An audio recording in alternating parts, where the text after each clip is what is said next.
welcome to Hexed Encountered. I'm Joe.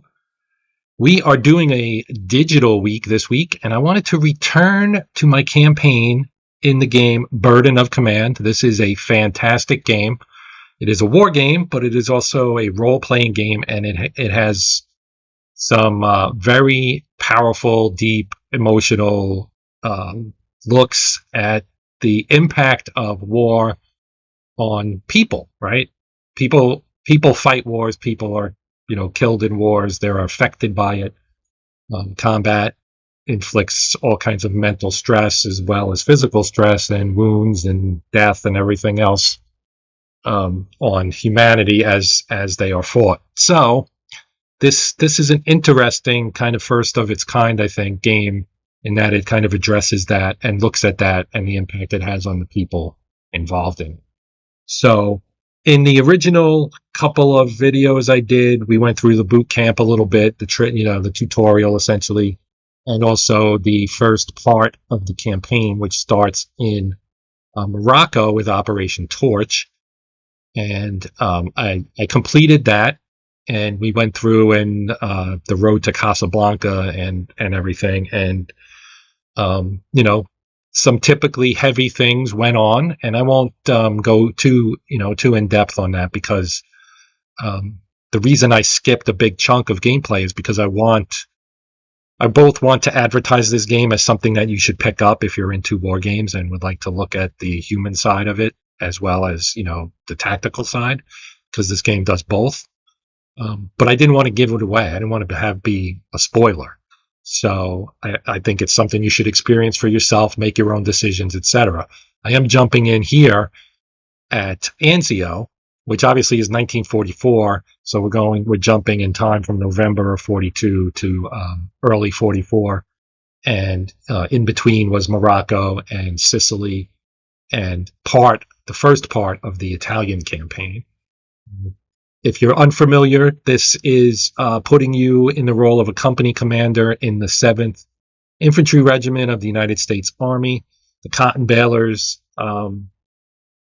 which is a unit that was formed in 1812 during the war thereof, and has a pretty long and storied history, I guess you could say. But this is looking at it during its campaign in Europe, the Mediterranean and Europe, in World War II. So we are going to continue now, and we should be able to pick this up right where we left off. What it says there about bolstering, I agree with that 100%. I try to bolster as often as possible. It does burn in action for your officer, but the results are typically well worth it. As you can see, from Italy to Anzio.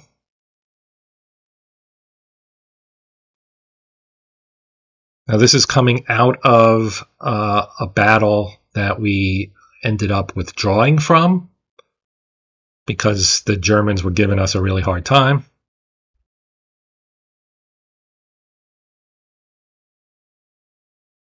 Turn this on so you can hear. And we got aboard. We got into Anzio, the city, fairly easily. But the Germans sensed what we were doing, and they put a ring of steel, so to speak, of German divisions around that city of Anzio. Not the city itself, but on the mountains behind the city of Anzio. And as we moved in, we met this, what we called a ring of steel. We just found that they were tougher than we had anticipated. And we just got bogged down.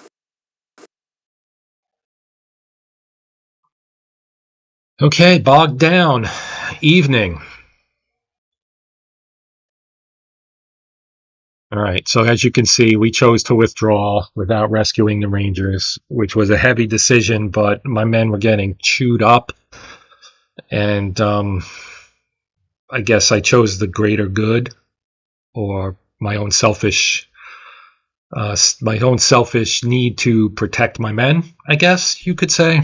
So unfortunately, we left the Rangers out to dry here.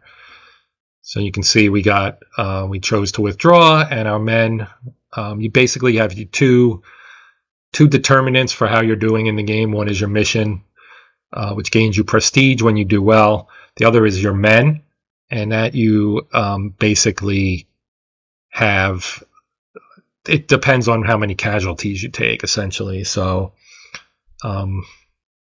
if I ever redo this, and I probably will, because I think this game is fantastic and I would like to explore some of the other things involved in it, but I would like to perhaps push a little harder. I also made some stupid mistakes in that, getting my tanks bogged down by not keeping them on the roads, right? Armor needs to be on the roads, generally speaking, I guess. Especially as you can see here, we've got mud. And, you get the little pop-ups here, and you get a pop-up over here. So, talking about Churchill and his great desire to see Anzio done and succeed. So here we're getting a call from Candle 6, that's Captain Boston of the Rangers, telling us that they're about to get overrun. And you get 3 choices, and you get combat fatigue. And I'm gonna take this one.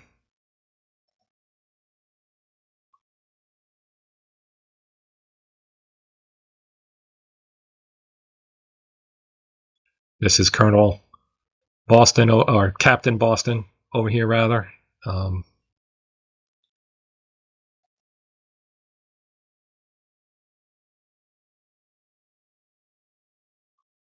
Okay, so here you have Major Rawson, who was a historic person. He actually was the commander of the, I think it's the battalion, for a little while here in when the previous commander was evacuated due to some injuries that he suffered. Couldn't get to them, I think, is probably.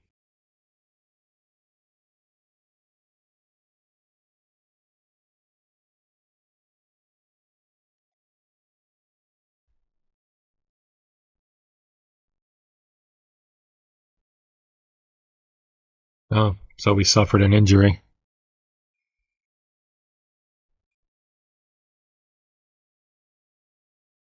So I will probably skip through a lot of these, not skip through, but show them just long enough for you to pause the video if you want to read it, and then move on, just to kind of keep the video relatively short. Okay, so this is Lieutenant Rogers up here. And we saw her in Naples, and she gave a presentation on VD and took a lot of ribbing from the men until she started showing the pictures. So, let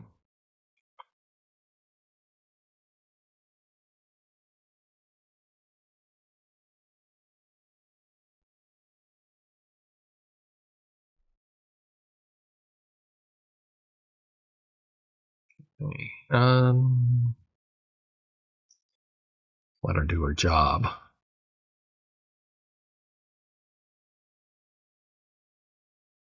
Crosley.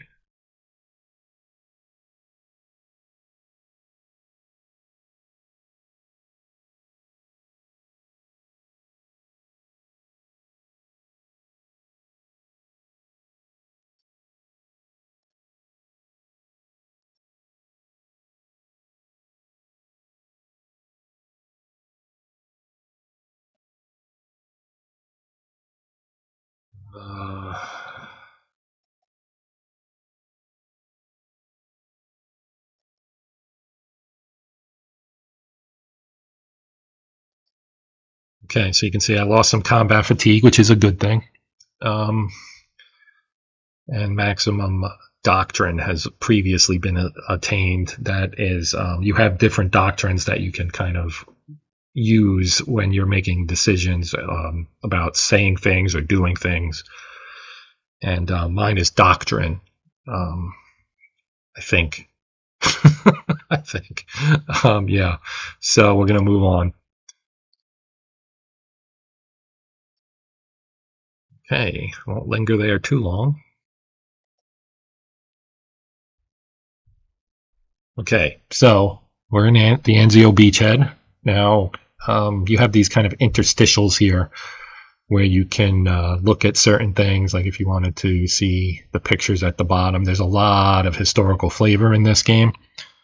And you can see all kinds of things, read things. This game drips with historicity, and it's just, like I said, it's fantastic. I can't really recommend this highly enough. But one of the things you can do here is aid your men. So this is where you kind of spend loyalty, prestige, and, well, the replacement points are just kind of tied to how many losses you take. And you can see a lot of red on here. Red is bad, generally speaking. So I have 3 levels of combat fatigue. Thompson, who is in charge of first platoon, has 2. Wilson, rather, has 1.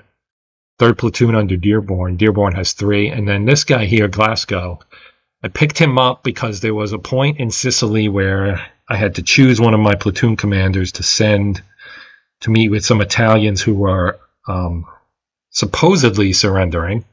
And I sent Lieutenant Stern, who was weapons platoon, and they basically, it was a trick. They killed him, and that was one of the darker moments.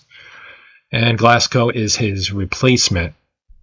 Now, you can see the casualties.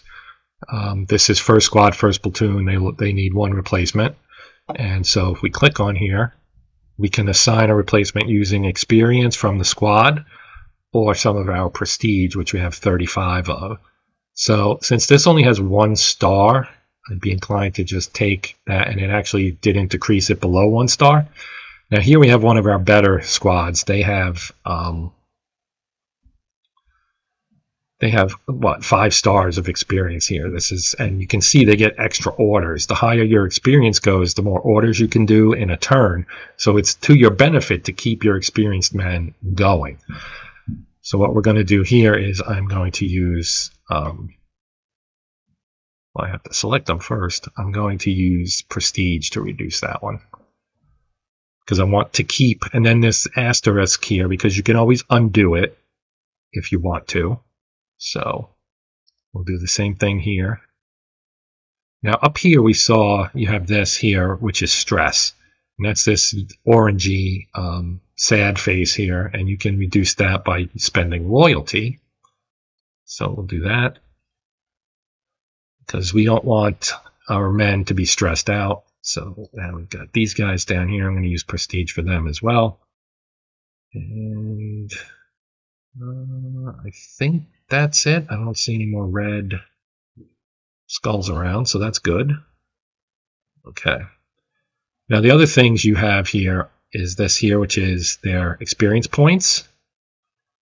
So this is how you get, and you can see right by reading the tooltip there, that a unit's own experience improves fire and morale checks. Leader bolstering is based on trust and not XP. So the trust of the leaders is here. They have 2. Thompson has 2. Wilson has 2. Dearborn has 2. Glasgow has none. If you look at Glasgow here, his experience is only 85. And his trust earned is only 91. Now, if I spend 10 loyalty, it goes to 116, and you see he's got a trust star now. So I think that's probably a good use of that. I can also increase his XP by spending prestige, but I'm not going to do that at the moment. So even though for every 100, well, maybe I will, since he's close. Since he was close to 100, we bumped him up, and now he's got a star as well. You can see Wilson has 3, Thompson and Dearborn have 2. So you do want to keep your men in prime condition here. So we're going to move on, and we're going to go to continue our journey. Now, as I said, you can look at all of this stuff here, and a picture of a chaplain with a dog. And our company was able to, or the two characters in the company are Patterson and I forget the other guy's name. Well, Patterson is one, and they found a donkey, and the donkey is now our company mascot. So you will see the donkey from time to time. His name is Georgie. We'll continue our journey.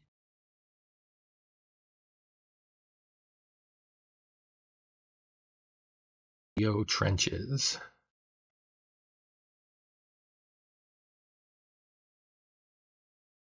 We save whatever we can and march into Anzio. Take Anzio. We and our British allies seize Nettuno 2 miles down the coast. And all the while, the Nazi planes keep pasting us.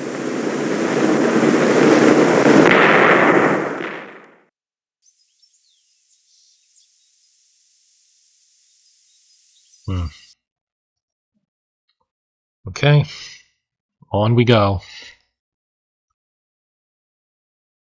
3rd Battalion's forward positions are a real mess when you lead your company back to them. The ground is littered with fresh craters. The reek of half-burned bodies assails you whenever the wind shifts the gray, lingering smoke. At night, the moans of the dying drift over from no man's land. The Germans came in force while you were gone, Major Rawson says, as the two of you tore the section of the front Nickel Company will be guarding. Artillery, infantry, tanks, the whole works. We got pasted pretty bad. The Major isn't exactly unscathed either. His face is smeared with grime and blood, though you can't tell if it's his. Expect the Germans to try again soon, he continues. Think you'll need anything special to help hold them off. So now we can ask for things. I really love artillery, to be honest.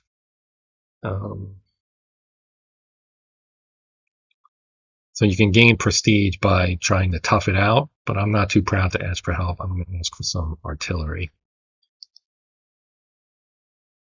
And those ships have more firepower than anything we've got. I'll get on the Horner Regiment and see if any of their guns can be spared. The Germans aren't fooling around anymore. I hope we'll be able to push them back before they can set themselves, but if they do beat us to the punch, they're going to do their level best to punch us right into the sea. Rawson says after he turns back to you, if that moment comes, will your men hold? No. All right.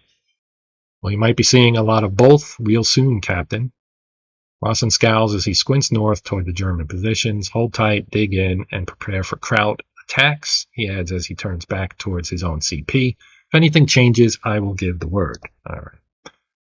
Word doesn't come, no one rests easy that night. The next morning's as bad as the last. Your men dig in. 500 yards in front of you, men in field gray do the same, and wait for the day when one of you is ordered to move forward and kill the other. But still that order doesn't come. The logistics men from the 100th Battalion have offered a deal for the mosquito nets, which, given our conditions, we are obviously not using, Dearborn explains, as you and your platoon leaders tally yet another day of digging in. In short, they will use the nets to trawl the bay. In return, they have been gracious enough to offer us a portion of the proceeds prepared in their traditional style. Thompson doesn't look happy about that. In fact, he does everything he can to avoid pulling a face when the 100th and their cooking is brought up, probably because the 100th Infantry Battalion's traditional style is Japanese. Are we really going to trust them, he finally asks. I mean, you know what their people did to Pearl Harbor. You hear a low droning sound from outside the tent, barely audible but getting steadily louder. Hey, do any of you hear that or say nothing? The others nod. Apparently they've been hearing it too. One by one you head to the big tent's windows and start looking for the source of the droning sound. Then it is drowned out entirely by the low wail of the air raid sirens. So we have some German planes. Standard procedure is to head straight for shelter in the case of air attack, but few of your men are doing that. Instead, they're watching the sky as a flock of German fighter bombers drone overhead, headed straight for the supply dumps on the beach. You're not sure you can blame your men for gawking. It's the only excitement they might get all day. The heavens light up with tracers as the anti-aircraft guns fill the sky with fire, but the Germans breeze right through, drop their payloads on the beach, and leave only bright balls of flame in their wake. Then they circle back around. Their nose and wings flicker with the muzzle flashes of cannon as they begin to strafe the trenches. One of the German planes crumples in midair as the sky fills with the chatter of 1,000 hellish typewriters. A handful of red-tailed planes dive out of the sun, guns blazing. Friendlies.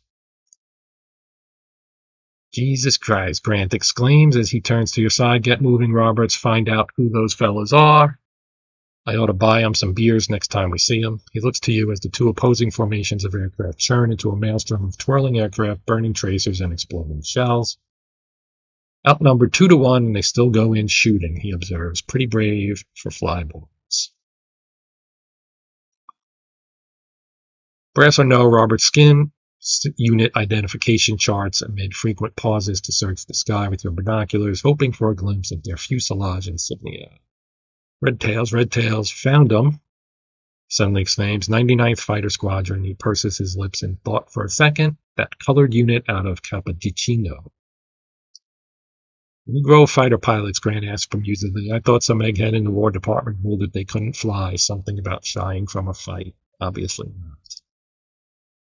I grew up around enough colored gentlemen to know that they may be as capable as any white man, provided they apply themselves the same way, Dearborn observes as he joins your impromptu viewing party. I expect that General Marshall is sensible enough to know the same thing. He is a Virginian, after all, as is Dearborn. He waves a hand skywards where the men from the 99th still tangle with their foes. I would reckon that the proof, as they say, is in the pudding. The fight doesn't last much longer. Soon the remaining Germans hightail it for home with most of the friendly planes in hot pursuit.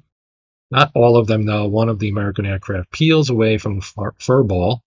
Its engine streams black smoke. The fighter struggles to climb, but then slows noticeably before it falls out of the sky.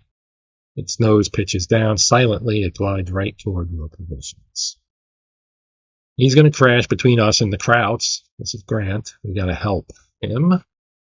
Indeed, the incoming plane seems to be intent on landing between the trenches, but if your men move out now, it will be an uncoordinated effort that the Germans will surely pick apart.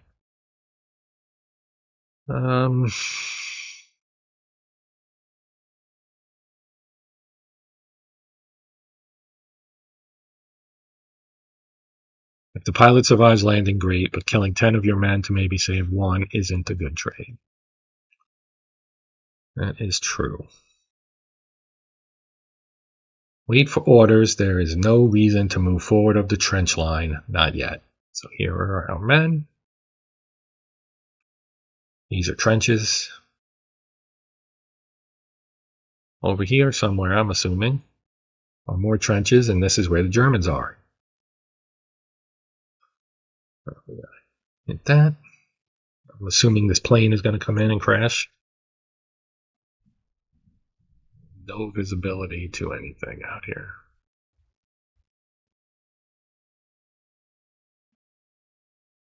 Still, probably could drop some mortars on them.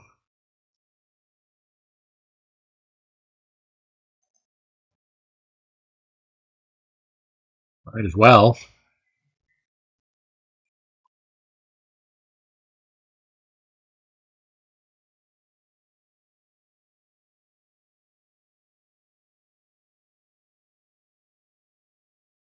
This is machine guns.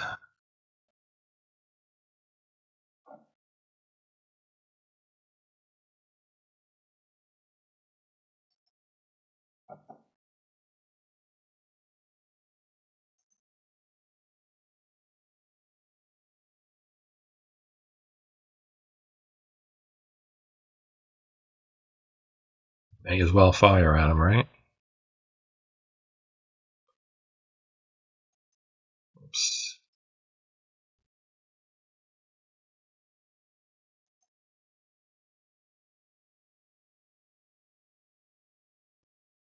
It's unlikely to do anything, but it's fun. Let's use this guy. Shoot up this side. Whoops, I keep forgetting to click this. You have to click the order you want to use. And fire. Alright, and we'll do that again. We'll hit this one. So we had 5 different spots. Hopefully there were some Germans in some of those.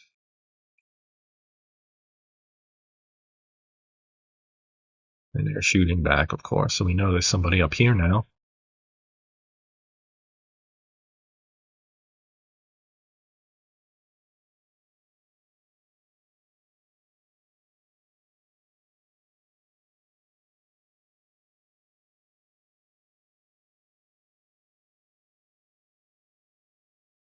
Hmm.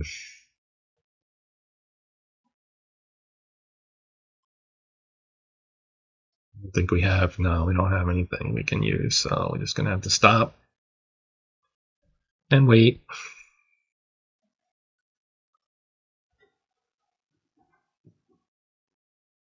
The pursuit plane coasts down toward the shell-pitted ground, silent until it plows into the earth with a sudden violent screeching of tortured metal. Roberts has his binoculars up before the wreck even skids to a stop, scans the crash site for a moment, then he's still alive. And you can see the note here that this is an actual quote from one of the books that were used as research for the game. And you can see a quote about looking for a pilot, or being the pilot, I guess, and being being near the German lines. And here you've got a Curtiss P-40. It was obsolete by 1944, but a good pilot could still hold his own in it. Image taken in the 40s and comes courtesy of the U.S. Army Air Forces. There's a downed P-40.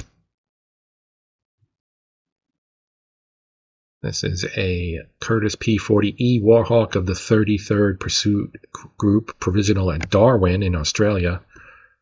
One of 9 U.S. Army Air Force P-40s shot down during the Japanese raid on Darwin on 19 February 1942. Okay, well, we can see the pilot came out, and the Germans see him too, and they start to gather up.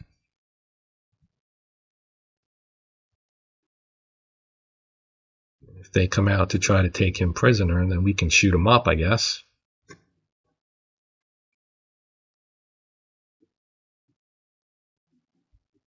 All right, where is he?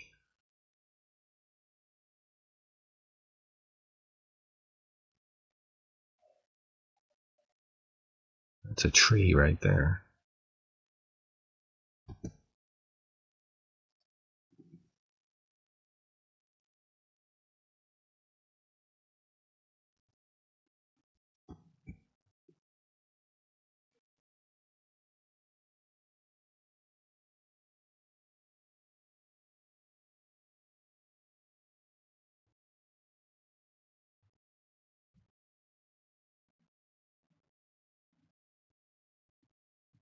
Prepare to advance. The Germans will not let you just waltz in, but support is coming, okay?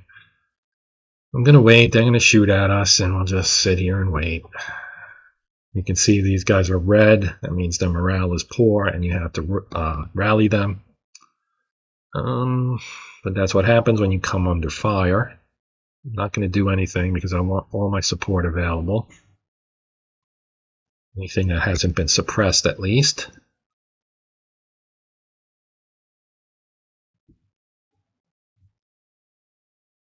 Captain, a pilot signaling us. Sure enough, you can see flashing pinpricks of light coming from near the smoking wreckage of the crashed plane. Morse code message from a signaling mirror. Let's ask our radio man what he's saying.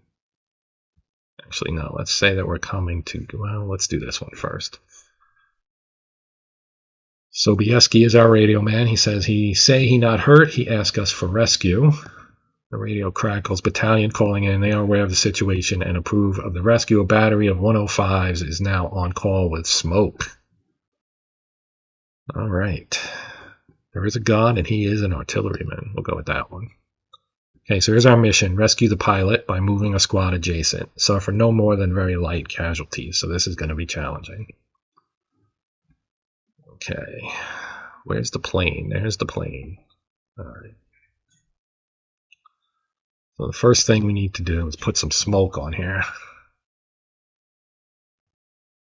Oh, where is he? Here he is. This is Captain Hext.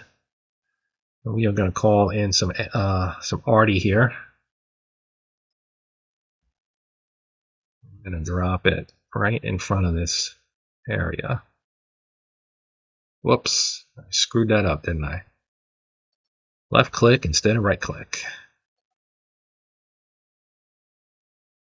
Here, and pop it right there. Okay. Then he's going to do a second one. Pop that one right there. Fail to respond.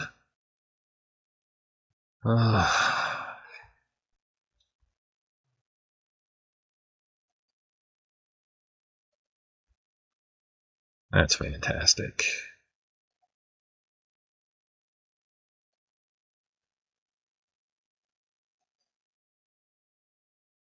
Okay. And, all right. He's going to use up all his orders doing this because we need it. Put this one right there. Oh, well, shoot. That was not helpful. I shot off our 60, so all we have left are our machine guns, both of which have been put into stressed mode, or basically being useless here. So I'm going to take him. He's going to march himself over. Oh, we have to. It's going to take 3 movements to get him there.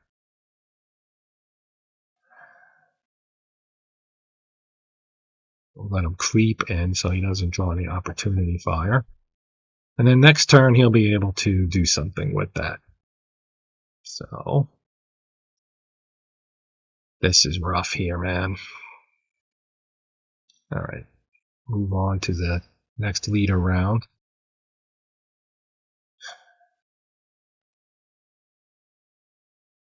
Thought they already fired. How much firing do these guys have? All right, so here's where you do the bolstering. We're going to bolster, and then we're going to move out.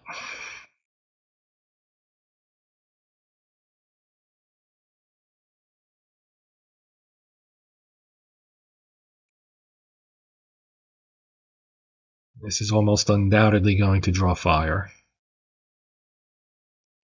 Let's move here first. Move here.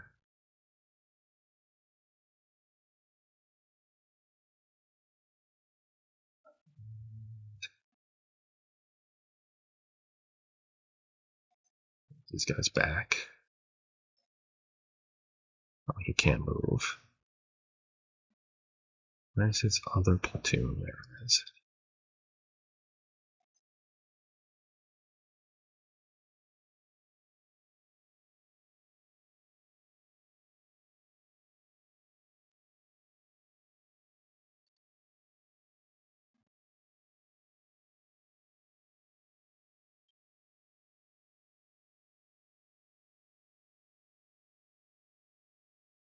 Nope, they're moving out.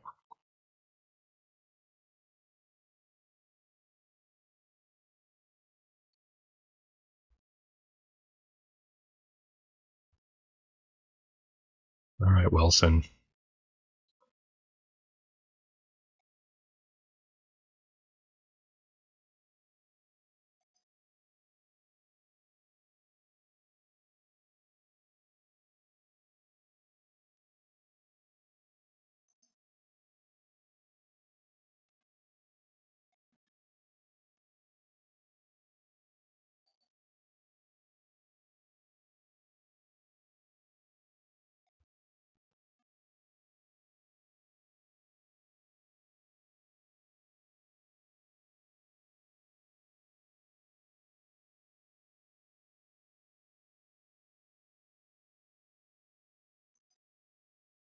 Oh, shoot, that's right. We have to go on to another commander here.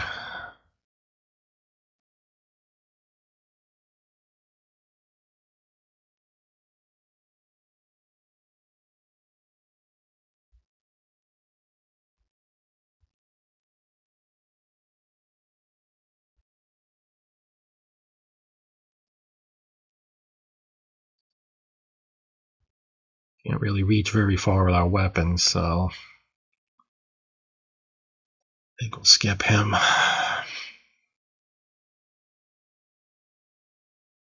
Not sure I'm going to be able to pull this off. Germans have MG42s and I do not. I don't have any active leaders that I can use to do this, so I'm just going to have to wait.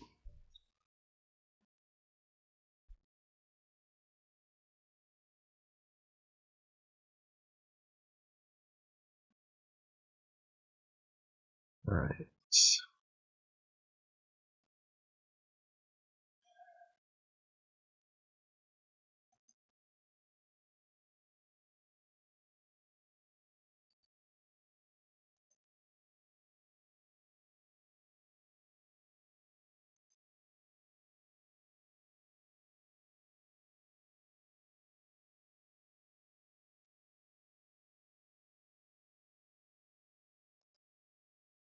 I'm going to use one of the captain's orders.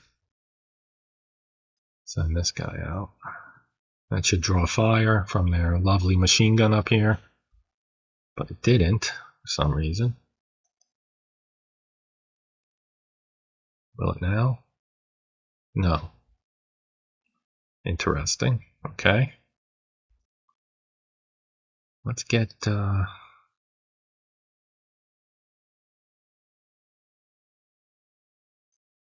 somebody rallied up down here. It's so hard to move. I need to move. I can't even get to this guy to rally him. Are you kidding me? Shoot.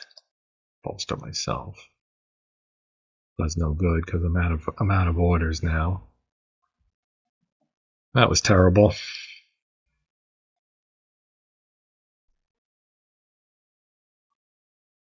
Right. I have to send Dearborn out too.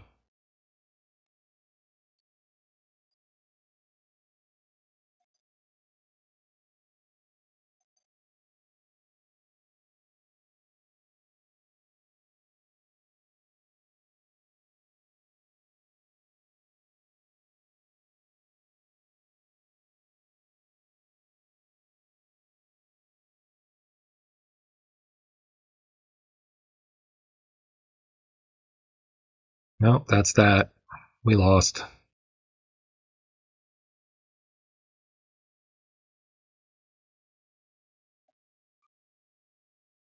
Well, that was terrible. Oh well.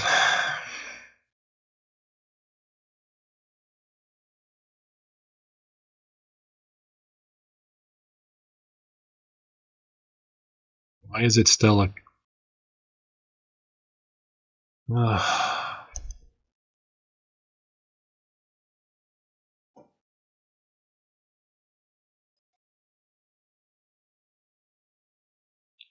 Not good.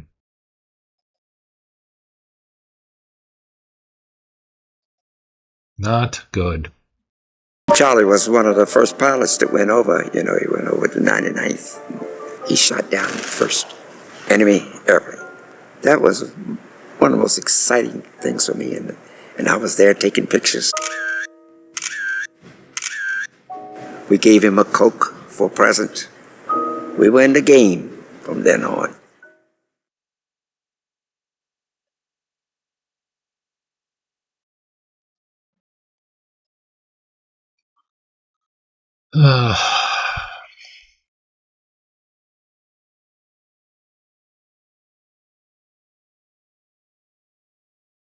So there you go. That's how things can go badly. And I didn't manage that particularly well. Didn't help that I had two of the artillery fail to actually do anything on that first turn because I could have used that smoke. But you see that you run out of orders very quickly and things just go badly. And I made bad choices, so...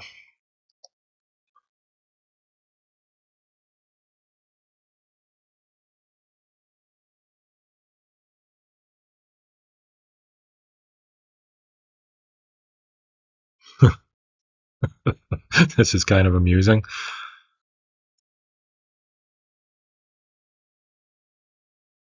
And we're back. So there you have one complete mission. So I'm gonna end this here, but I will probably continue, and I may continue with this part, just Anzio, until we break out. But for now, I'm going to halt because I did like to do these in small, bite-sized, if you will, types of videos, so that you're not having to watch an hour and a half or full-length movie length streaming video here. So thanks for watching, and